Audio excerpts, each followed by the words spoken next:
Hello everyone, it's Galina and welcome back. Today I'm going to create a fun Christmas card and share with you some quick watercolor tips.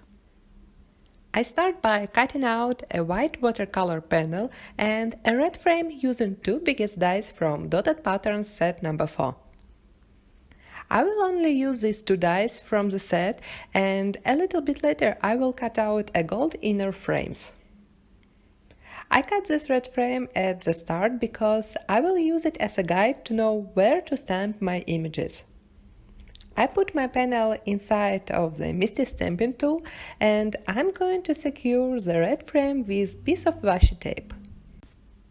Now I can take out my stamp and place it inside of the red frame. Today I will use only 3 stamps and they all from Winter KOBI stamp set.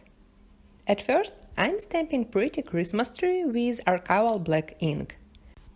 I'm using this special ink to be able to color the images with watercolor markers. And I didn't apply any ink on the top of the stamp because I want to stamp a little star on the top of my Christmas tree. Next, I'm going to trace the inner frame with a pencil. So I will know where to stamp my next image.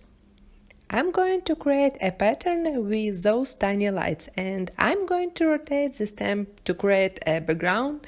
That's why I removed my red frame. And again I'm stamped with the same black archival ink.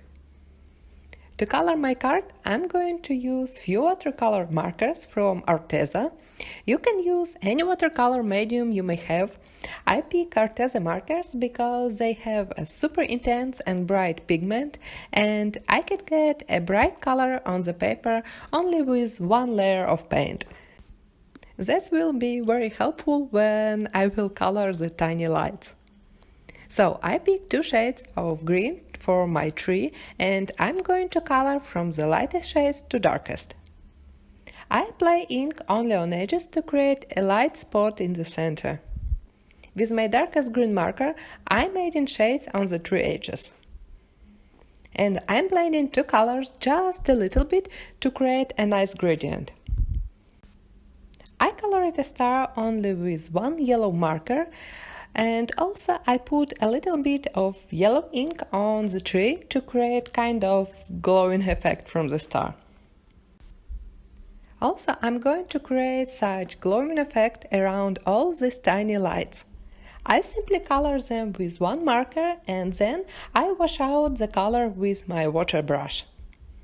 I'm making circular motion with the brush to create a light color dots around the lights. I colored the other lights with yellow and green colors and I add a same glowing effect on them too. Super easy technique, but makes this pattern pop. After I'm done with my coloring and the paper dried completely, I can fix my stamped images with a thin black liner pen. I often get such white gaps on a watercolor paper or when I add mask, so I always have this pen by hand. Next, I put a double-sided adhesive tape on the back of the frame and I'm going to cover one of the windows with a clear acetate sheet.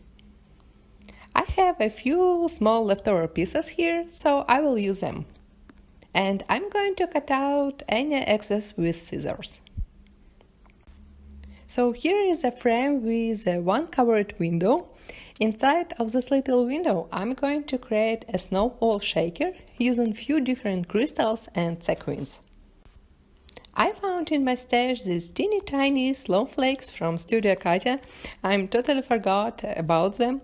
That's why you can see them in my every winter project. Also, I'm going to add clear seed beads. They will help to move big elements better. And here I mixed white jewel crystals. I picked only the tiniest ones and a regular clear sequins. Next, I'm going to cover this snow mix with a red frame and acetate window. I will mount it on my card panel. Again, I went through my old winter stamp sets and I found a pretty script sentiment dies. In the set with coordinating dies for Mary Poinsettia, you can find 2 sentiment dies, Mary and Joy. I used the second one.